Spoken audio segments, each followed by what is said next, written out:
assim, quem não tem condições e precisa de uma política pública tá sofrendo risco de vida, ou de morte, né? Que seria melhor falar. Então, eu acho que, assim, toda a ética e respeito que envolve uma política pública de idoso, eu acho que tem que ser conversada entre secretarias, né? É muito triste. A gente tem algumas atribuições municipais, outras competências que são estaduais e outras que são federais.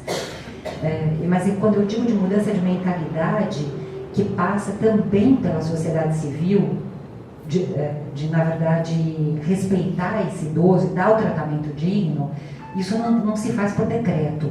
Você pode fazer políticas assistencialistas, eu acho que é obrigação do Estado fornecer isso.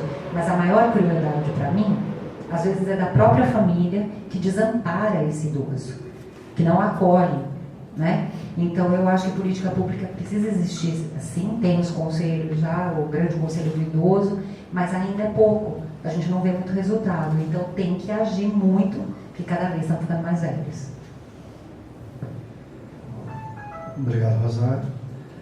Agora, vamos sortear aqui mais.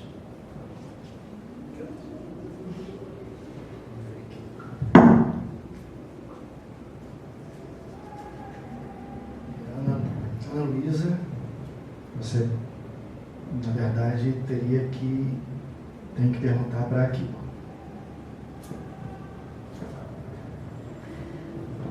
Bom, Akiko, queria conversar com você, seguindo aí a tua preocupação em relação aos idosos e aos direitos, né? Sobre a questão das propostas que o Temer, né, e também a Dilma já apresentava, de fazer reforma na Previdência, né, retirando dos aposentados a paridade, retirando dos aposentados o salário integral, né? Já fez isso com os servidores e agora está colocando a idade mínima para 65, fala-se até em 70 anos. Né? Além da Previdência, também a proposta de retirar os direitos trabalhistas, né?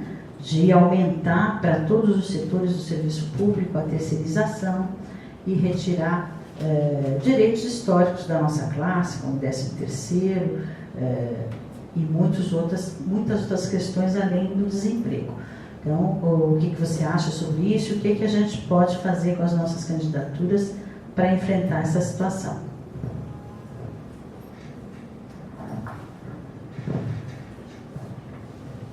Bom, primeiramente, reforma de previdência social, reforma de lei trabalhista, tudo esse pertence ao governo federal.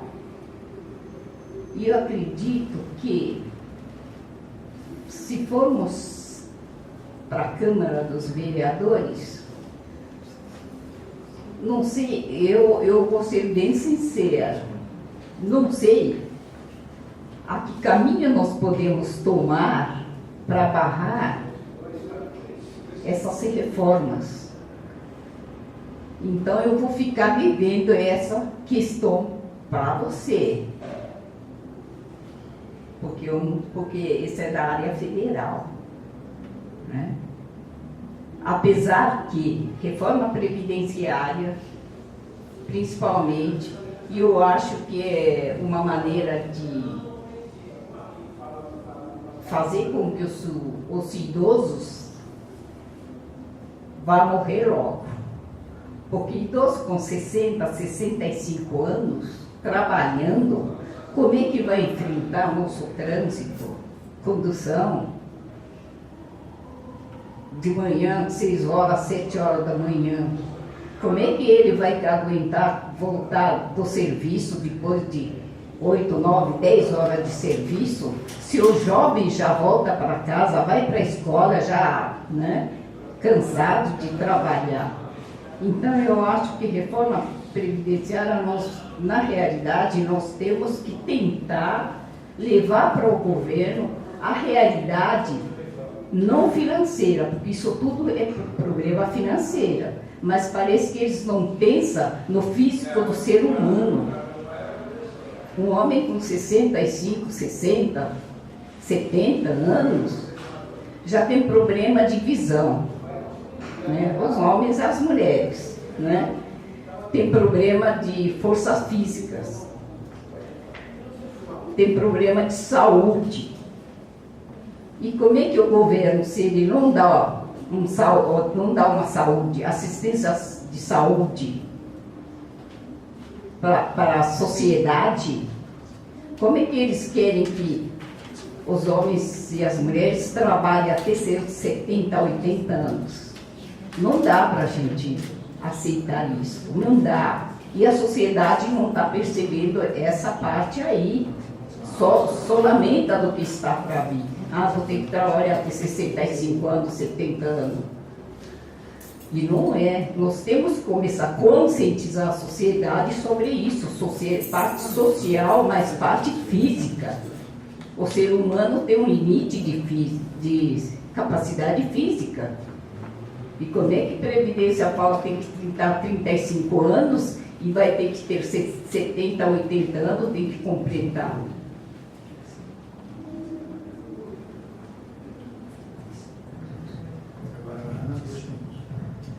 Então, assim, na minha opinião aqui, como a proposta de reforma da Previdência, de reforma trabalhista e de terceirizações, ela começa nas decisões do governo federal, mas ela desce e vai sendo aplicada nos municípios, nos estados. Então, eu acho que nós, como vereadoras e vereadores, candidatos que representam os interesses da nossa classe, podemos sim, além de participar das lutas contra toda essa proposta de reformas, nós podemos criar projetos de lei que, no que diz respeito aos servidores municipais, contemple todos esses direitos, né? Mantenha a aposentadoria e amplie a aposentadoria e os direitos para os servidores municipais, como também na questão de terceirizações, que hoje atinge de maneira absurda todo o serviço de saúde, todo o serviço de creches, né? Todos os serviços públicos do município estão sendo terceirizados. Então, proibir essas terceirizações, garantir os direitos dos trabalhadores do município e a legislação municipal ajuda muito a mudar essa situação. Fora a campanha, né, e a mobilização, que é o que a gente tem que fazer. Então, eu acho que dá para fazer sim. Muitas vezes tentam colocar isso, que os vereadores e as vereadoras não podem interferir no que é colocado em nível nacional. Mas nós podemos sim, tanto das leis que diz respeito aos direitos, quanto as leis que tratam da dívida pública do município, por exemplo, que hoje estão sendo negociadas, renegociadas e utilizadas aí como argumento para as reformas.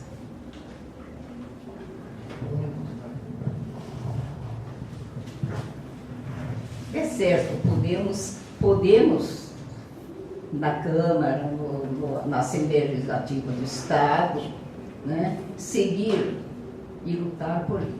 Mas tudo vem da Constituição Federal. Então, nós não podemos criar na Câmara, na Assembleia, uma lei que contradiz a Constituição.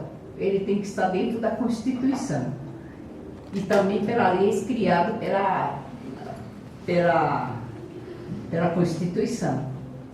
A lei orgânica do município, ele tem que seguir a Constituição Federal.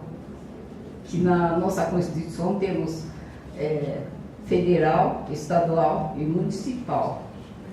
Mas nós nunca podemos atropelar a lei federal.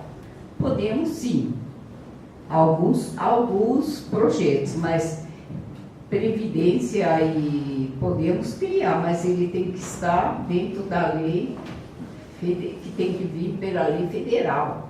Não podemos fazer uma lei municipal, criar uma lei municipal e fazer a aposentadoria diferente. Se vem 65 anos, vai ter que ser até federal, municipal, estadual, vai ter que ser.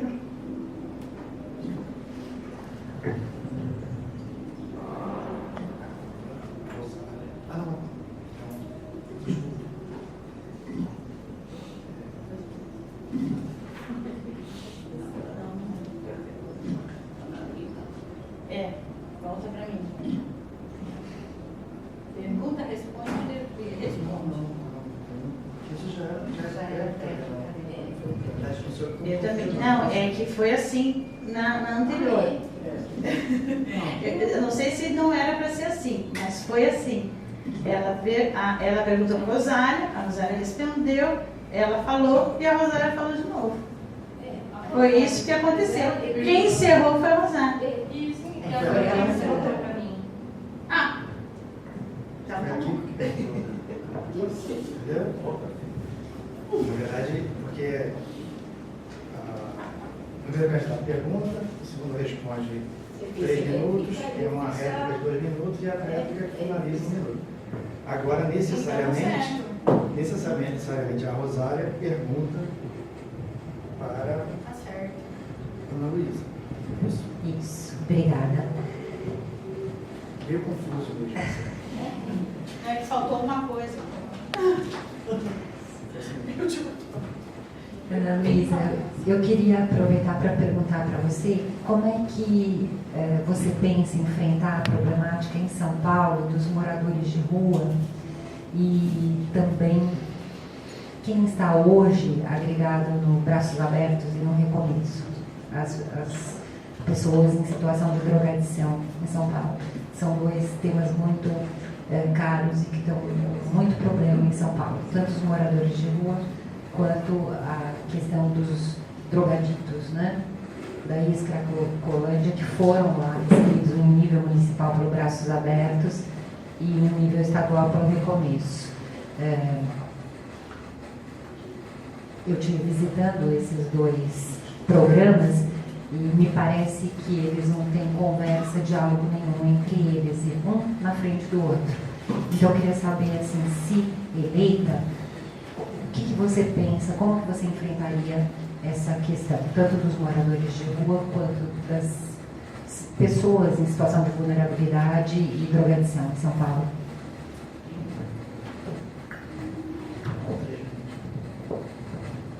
Essa é uma questão gravíssima e nós do PSTU temos várias posições em relação a esse tema.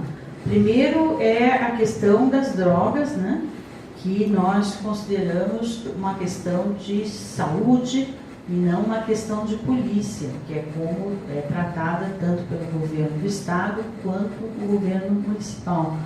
É fundamental que a gente tenha uma mudança desta visão e dessa cultura da relação do Estado com o morador de rua e com os dependentes químicos.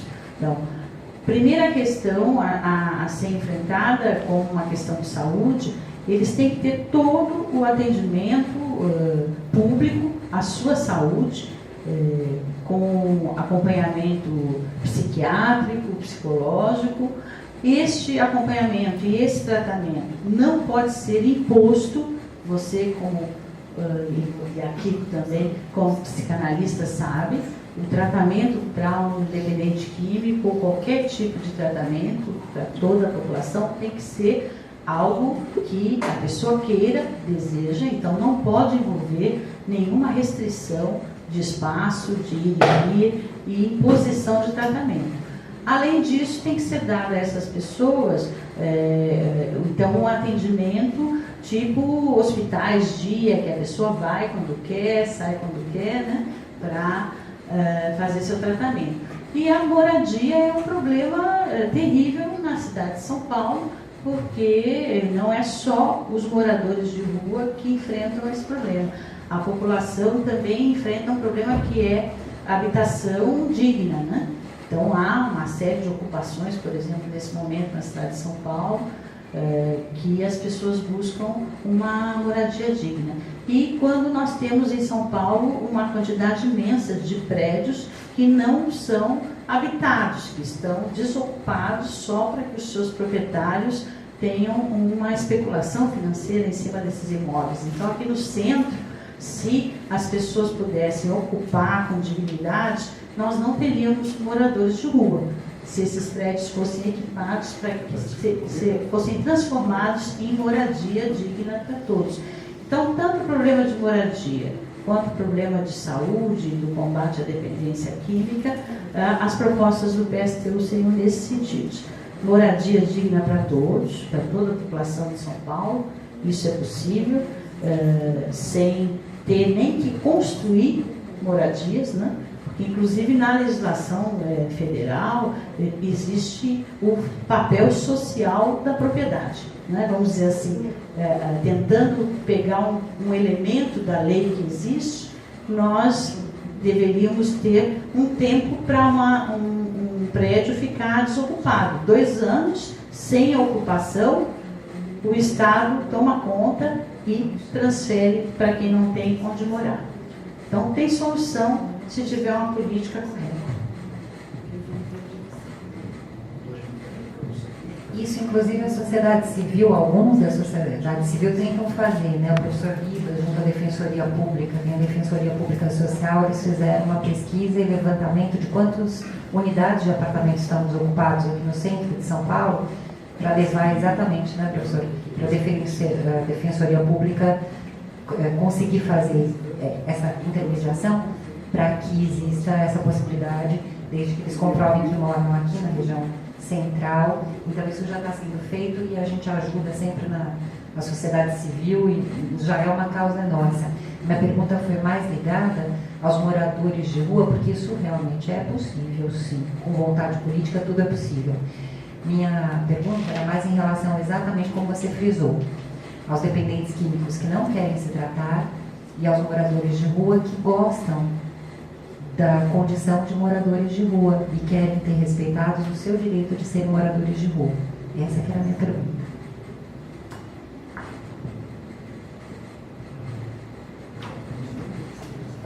Bom, eu tenho uma opinião, espero que não esteja me equivocando, mas vou expressar a minha opinião, que ninguém quer ficar morando na rua. Certo? Isso é uma situação uma situação que as pessoas vivem por abandono, por adoecimento, né? E o que eu percebo muitas vezes quando a prefeitura ou o Estado oferecem uma moradia, ele oferece uma moradia que não é um lar, que não é um lugar onde a pessoa possa chegar a hora que ela quer chegar, que ela possa tomar o banho a hora que ela quer, como todos nós fazemos, passear, voltar. É uma prisão. É isso que eles oferecem para os moradores e moradoras de rua. É por isso que eles não aceitam, eles preferem ficar na rua, onde pode ter seu cachorrinho, onde pode ter a hora que ele quer dormir, acordar. Mesmo com toda a violência, tudo de ruim que tem na rua, o que o Estado oferece é praticamente uma prisão. Então, eu acho que é por isso que acontece essa contradição do pessoal. Mas não é porque eles querem morar na rua, eles gostariam de ter um lugar para morar sim. E é possível ter um lugar para morar respeitando as vontades e a liberdade que todos nós merecemos. E eles também merecem. Obrigado, Ana. Bom, assim a gente encerra a segunda fase e vamos para as perguntas da plateia. A gente tinha estabelecido uma base de 3 perguntas, né? Mas quem está interessado em fazer perguntas? Então, nós já temos 3. O Lói vai querer fazer? Não. Então, Maria Helena? A gente não estipulou tempo, eu acho que pode ser 2 minutos para a pergunta, né?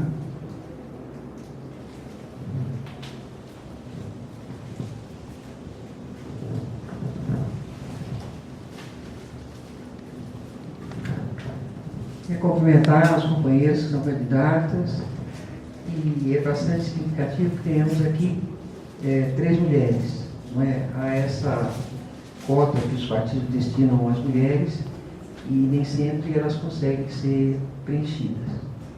Eu fui verificar o significado da palavra vereador e ela vem do latim verear, né? Aquele que fiscaliza e traça os caminhos da cidade. Até na sua apresentação, você faz referência a essa questão de traçar caminhos, não é? As companheiras estão acompanhando a PEC 241, que traz limitações aí por 20 anos, cria, né, um novo regime fiscal e um novo teto para o gasto público, né?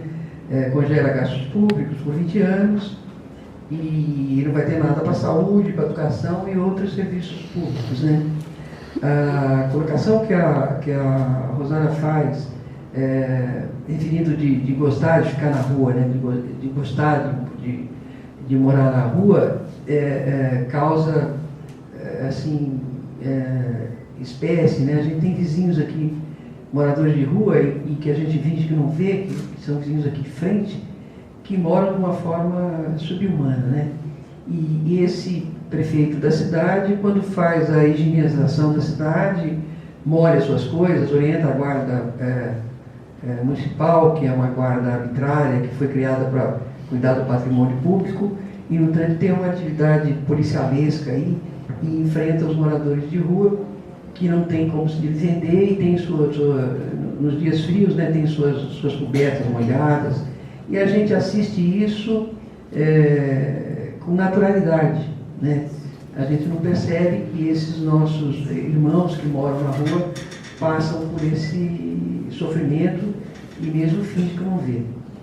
Então, eu queria fazer essa colocação com relação às restrições que virão com essa PEC que a presidenta Dilma e esse presidente de plantão está por implementar, e as companheiras eleitas terão que enfrentar essa restrição de gastos.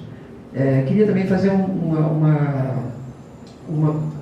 para concluir mesmo, uma questão que é o transporte público da cidade, né?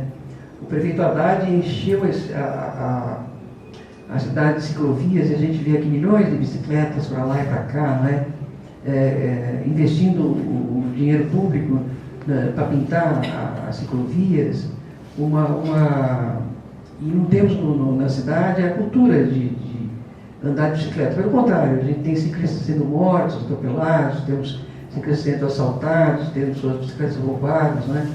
Então, o prefeito preocupado, e ele tem seu gabinete aqui, vizinho aqui do sindicato, eu nunca vi esse senhor na rua, né? O prefeito é o chefe da cidade, deveria zelar para a cidade, e eu nunca vi esse prefeito andando na rua. Ele fez um ensaio e andou de ônibus, né? Um ensaio ridículo, né? Que ele tomou um ônibus daqui para ali, preparado, um ônibus bem bonitinho, higienizado, com ar-condicionado, que não é o que a população enfrenta no metrô e no transporte público da cidade. E com a restrição o alto índice de desemprego, onde o trabalhador não tem nem dinheiro para procurar emprego, né? Os trabalhadores que estão à margem da legislação, que fazem o trabalho de ambulantes, que ele também extorque e retira das ruas, e daquele trabalho é que esse trabalhador traz o seu sustento, o sustento da família. Queria ver qual é o encaminhamento que as senhoras darão a essa questão da restrição de gastos para tocar os serviços públicos da cidade. São 2 minutos para cada candidato. Podemos começar com Eu agradeço a pergunta, Marilena. Na verdade, só explicitando o que eu quis dizer, a pergunta que eu fiz para Ana Luísa sobre moradores de rua, é que o que eu queria saber é sobre a opinião do partido dela e como deve ser esse tratamento, exatamente por conta do desrespeito de vontades e desejos próprios que eles têm de não ficarem reclusos a um local espúrio que a administração pública coloca para eles. Então, assim, como se pode respeitar e, ao mesmo tempo, resolver o problema deles? Porque se eles não estiverem num lugar adequado para eles, respeitando as vontades de liberdade que eles têm, do cachorrinho e etc., eles não vão ficar. Então, não vai resolver também. Então, essa foi a minha pergunta. A segunda colocação que eu queria fazer é a respeito dessa questão que você coloca de desvio de função, às vezes, da Guarda Municipal. Eu fui indagada sobre isso a semana passada. Eu participei de um debate na Santa Efigênia, com o seu Joseph, os lojistas da Santa Efigênia, e me perguntaram exatamente sobre o que eu achava da ação delegada. As colegas candidatas sabem o que é a ação delegada? É o bico dos policiais? Então, é o bico dos policiais, né? E aí eles comentam que quando eles vão instar o policial a fazer alguma coisa a respeito de algum incidente que esteja havendo, eles falam, não tem nada a ver com isso, isso não está acontecendo. Então, assim, eu acho que você tocou num ponto em relação a camelôs, quem está na informalidade, cada vez mais brasileiros vão para a informalidade por conta da crise desses últimos 14 anos, dessa gestão do jeito que foi.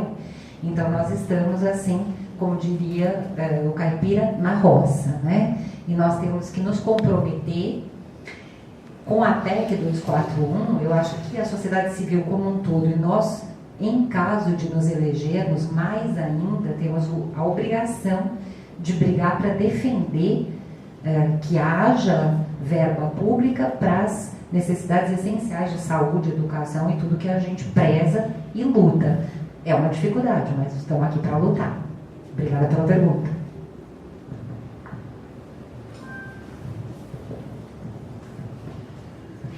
Então, tanto a questão da 241 como a questão do transporte na cidade de São Paulo são temas muito importantes, né, que a Maria Helena colocou. Primeiro que se o Congresso não tiver por parte dos trabalhadores, e aí as candidatas, os vereadores e todos que lutam em defesa dos direitos da nossa classe, e nós do PSTU com certeza, não fizermos uma grande luta, uma grande mobilização contra a aprovação dessa PEC, nós vamos ter mais restrições aos direitos de todos que habitam essa cidade e que já é uma cidade tremendamente injusta. Não existe saúde digna, pública em São Paulo, e São Paulo é a cidade mais rica do nosso país. Então, com uma política de cortar e congelar gastos públicos por 20 anos, que é o que o governo atual de Temer colocou para a aprovação do Congresso, isso vai ficar inviável, né? Então, nós temos que combater, lutar contra isso. E em relação ao transporte, a gente tem que, inclusive, lembrar do que aconteceu aqui em São Paulo e no Brasil inteiro em junho de 2013, na luta contra o aumento da passagem de ônibus e metrô aqui. Nós temos que repetir igual ou maior, provavelmente maior, né? Porque junho não resolveu a pauta de reivindicações de transporte público de qualidade e tarifa zero, que é o que nós, no nosso programa do PSTU, defendemos.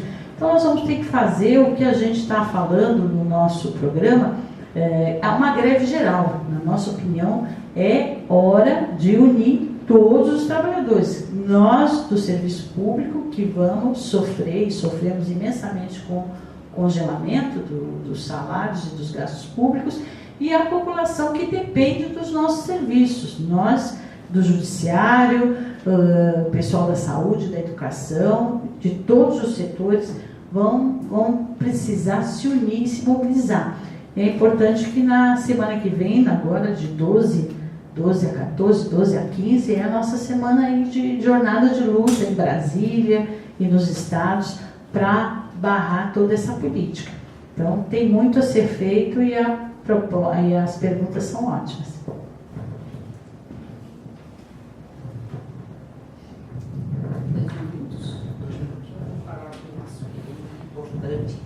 Sobre moradores de rua.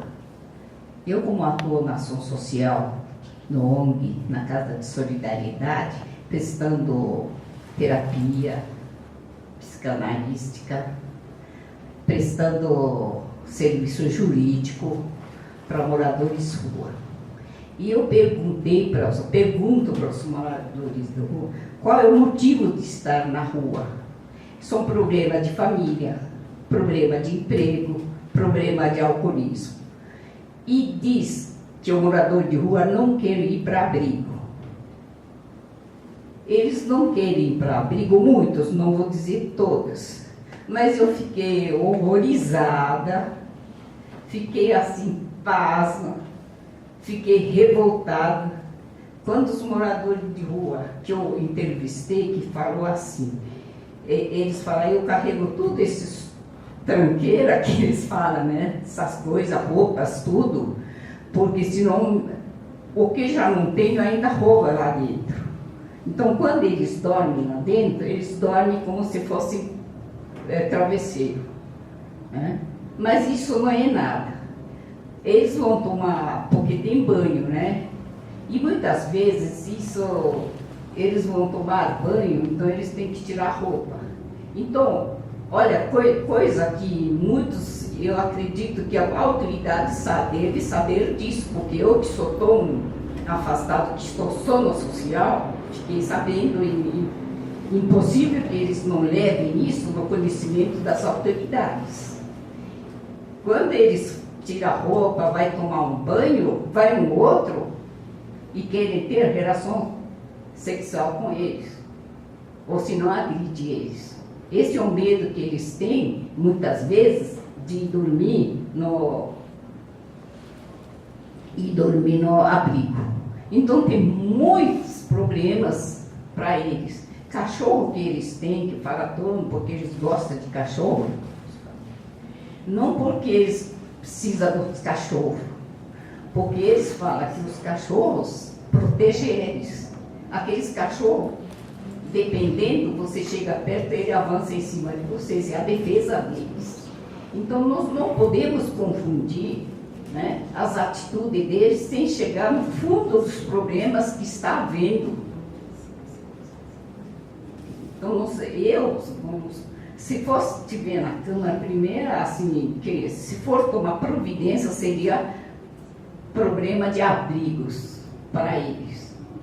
Já que não podemos dar moradia para todos, vamos dar um abrigo decente, vigiados, limpos, né? É isso que eu tenho que falar para vocês, para ter conhecimento do que acontece com moradores da rua.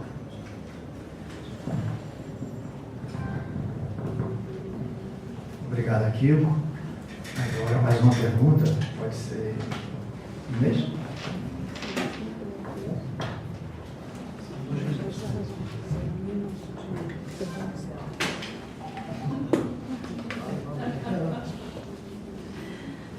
Boa noite a todos e todas. Alô? Alô? Vai dar para ouvir? Ou dá? É que tá Não, gravando. está gravando. Não, era esse, mas eu acho que ele cansou. Alô? Falar do lado de cá.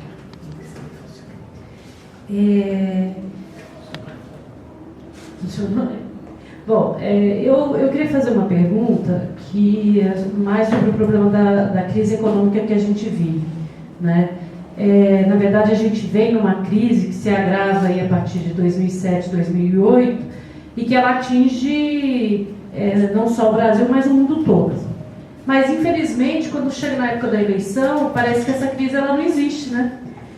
Foi assim o ano passado, nas eleições presidenciais, onde a gente viu, né, todo mundo prometendo, o Brasil não sei como, e melhor e tal, e a Dilma, antes mesmo de tomar posse no seu segundo mandato, ela já começou a fazer medidas que atacavam os trabalhadores e retiravam seus direitos, justamente com a desculpa da crise. Né? Crise se faz necessário retirar direitos. Né? E aí todos esses projetos aí que a gente está vendo, né? O PL 257, a PEC 241, que são todos projetos da proposta de reforma da Previdência, proposta de reforma trabalhista.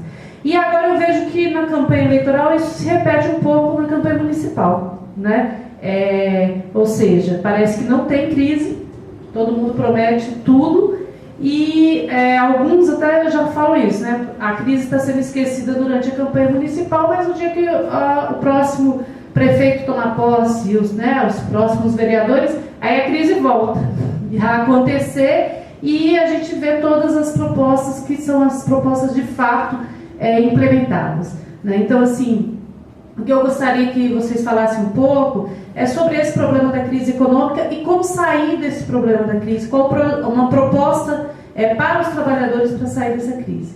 Né? Ou seja, não dá para ignorar que nós vivemos um momento difícil, mas e tem que ter uma proposta real que de fato possibilite que a gente saia, supere mas de forma diferente do que o que a gente tem visto acontecer. É isso. Obrigado, Inês. Agora a gente inverte.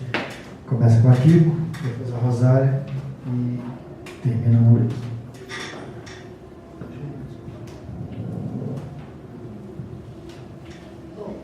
A crise Dá para escutar? Tá bom? A crise econômica no país, se até hoje eles não resolveram, não podemos resolver de um dia para outro.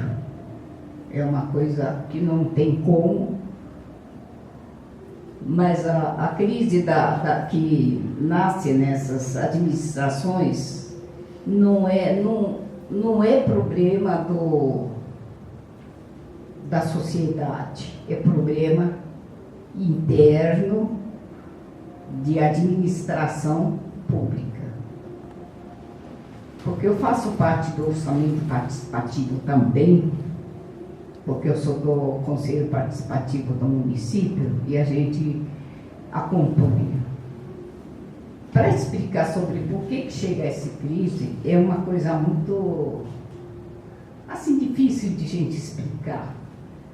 A sociedade tem que participar, porque lá na Câmara tem a audiência pública sobre a apresentação de orçamentos públicos. Né? E no orçamento público se explica tudo onde se gasta, como se gasta, o que está previsto. Mas você participando desta, você vai ver que tudo é uma coisa assim montados. Então, se a sociedade participar, começar a cobrar deles, para eles mostrarem a realidade da situação que está a caixa do município, ou do Estado, né, ou da governo federal, haveria como, mas como a sociedade não fiscaliza a finança, como é que eles são gastos, como é que eles